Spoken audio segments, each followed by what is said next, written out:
fact that I was just doing that, like that little lift test on the spinner.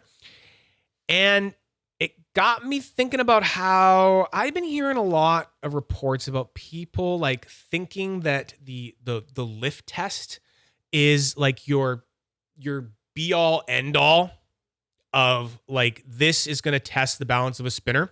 And then if it for any reason fails the lift test, that it's like, that's a bad spinner. So I'll get into it, but I'm here to tell you that's wrong.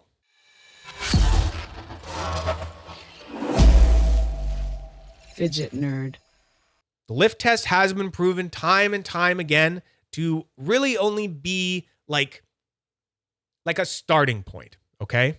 But there are so many bearings that you can put in there. There's so many other things going on that really it's just not the way to go. Chat, lift test isn't accurate enough. Yes, requires skill and consistency to perform. It does. So just as I was mentioning how I'm all shaky and stuff, right? From having like too much coffee. I think I even had a Monster Energy. Like, you know, I'm like, I cannot hold my hand still. So I'm not going to be performing any surgeries here or anything like that. It's still passing pretty good. I mean, it is Nick McKenty, but what I wanted to show you, this is a spinner. They were a little notorious for not being perfectly balanced. So if we take this try, for instance, and we go up, we get an instant sort of drop to that one arm. So that's the heavy arm, is what we're saying. It keeps falling down there. So let's test that. Let's put the heavy arm at the top. There it goes, there it goes, there it goes. Yeah, and it's still going to go. Is it going to spin around? No. It's going to pendulum down, and it's going to adjust and be the heavy side down. So that's the heavy side, okay? So why don't we put the heavy side over here? Here it is now. Try one more time. So this is like a way you can use the lift test to kind of prove and be like, okay, yeah, I guess something is going on because it's very consistent. You keep trying to put it in different places and see if, you basically see if it faults itself, right? Where if it proves that it's something else is going on. So there it's at the top and it immediately wants to go back down. Keep stopping it, but it wants to go back down. Okay, so there you go. So that's one where it's a little heavier. But when I spin it, so you might not be able to see it, but it is wobbling ever so lightly on my finger. It's not just my shakiness. I can feel just a tiny little bit of wobble. But here's the thing. Is it like affecting how I could use this thing? Not really. It doesn't really matter at this point. If you're really, really into like never having anything like that, then sure. Okay, great. So that is one where, hey, one arm has definitely been unbalanced for the others. Then you can take something like this. So this one is an amazing spinner. There is like zero wobble on this whatsoever. This is from Unquiet Hands. It's a Cerakote, white Cerakote coated tungsten attic. But when I was showing it to my buddy, I was doing like a little lift test and I was going like this and I was going, okay, so what's going on there? That arm's a little heavy. Oh, what's going on? Why is it spinning all the way that way? And then, oh, it just stopped. Kind of looked like that was the heavy side to me. Shouldn't it go all the way down like that and stay there? Oh no, what's it doing now? Was that the heavy side? Let's try it one more time.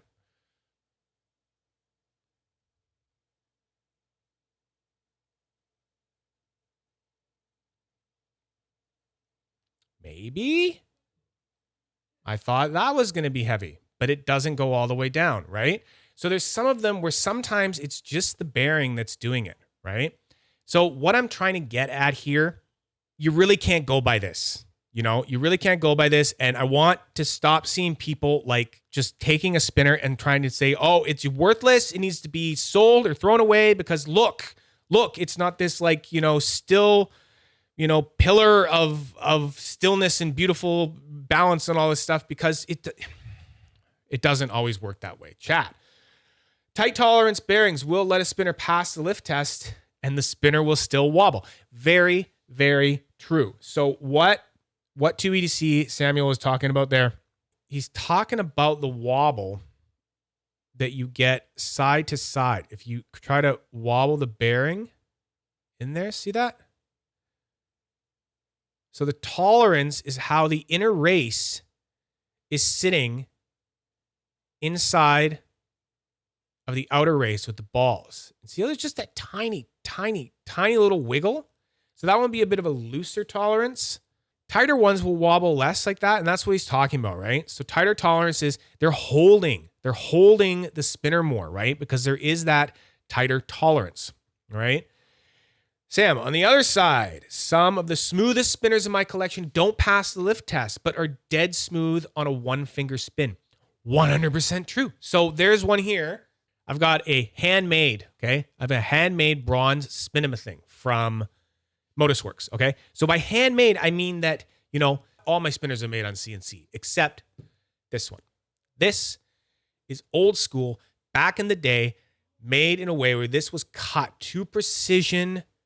Everything was to precision, just doing it by hand. And by hand, I mean like you're working on a manual lathe. You're working with machines, okay? You're not doing it all with hand tools, but by hand, I mean that the hand part comes in where you're doing all the measurements and making sure that you cut all the right places by hand, okay?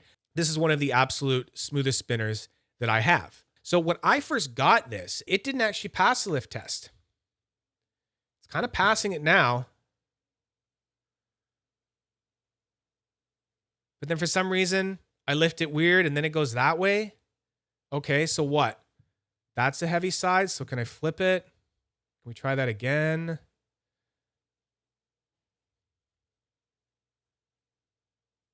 Now it's staying. So there again, right? What's going on? It's the bearing, okay? The bearing is moving differently in different ways. But I could put another bearing in this and it was failing the lift test every single time. Only way to know for sure is to put it on your finger. Does it wobble and feel weird and like come off, then like fall off your finger? Bad. Everyone, let's stop taking the lift test as a be all, end all for spinner testing and for, its balance, okay? Yes, it's a great, jumping off point to see, hey, is there something here that I should investigate? And, if you use a lift test and you identify one side of it or one arm that is heavier and you keep testing it, throwing the arm in different size, doing it over and over again, not drinking too much coffee before you try it so your hands aren't all wobbly and stuff, and you're consistently getting one side of that arm like we did with our arachnophobia, and then you're putting it on your finger and you're feeling that wobble, yeah, okay, sure, one side is out. But if you're doing it and you can't get something to consistently like work or one side to consistently fall, like you saw me do with the attic or, with this one and other ones, then, man, just spin it on your finger. And does it feel good? Does it feel good? Does it look good? Do you like it? It's a good balanced spinner. Period.